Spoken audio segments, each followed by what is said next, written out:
आजदेखि फ्रान्सको मार्सलमा थन्कियो 9 दिनको लागि जहाज सर्भिसिङ। फ्रान्स मार्सल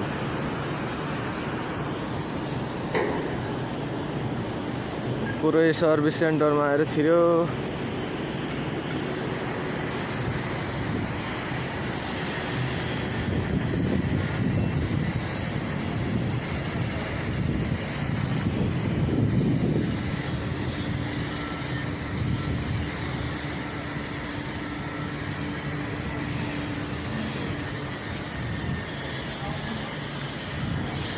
अबको 9 दिनसम्म भयङ्कर सर्भिसिङ हुन्छ जहाज, फेरि नयाँ भएर निस्किन्छ। अब ड्राई डक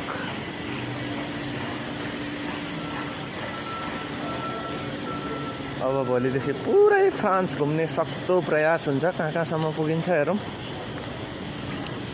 पेरिस जाने रहर छ, तर पेरिस टाढा छ यहाँबाट। पेरिस यहाँबाट 140 किलोमिटर छ। समय मिल्यो भने पेरिस गइन्छ आइफिल टावर हेर्न। आजलाई यो मार्सल भन्ने ठाउँमा आएर रोकियो। आजदेखि फ्रान्सको मार्सलमा थन्कियो 9 दिनको लागि जहाज सर्भिसिङ। फ्रान्स मार्सल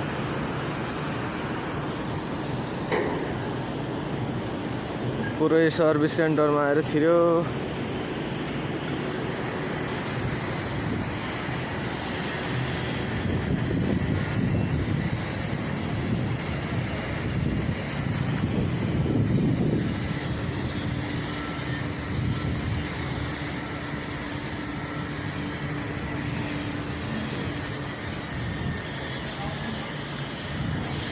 अबको 9 दिनसम्म भयङ्कर सर्भिसिङ हुन्छ जहाज, फेरि नयाँ भएर निस्किन्छ। अब ड्राई डक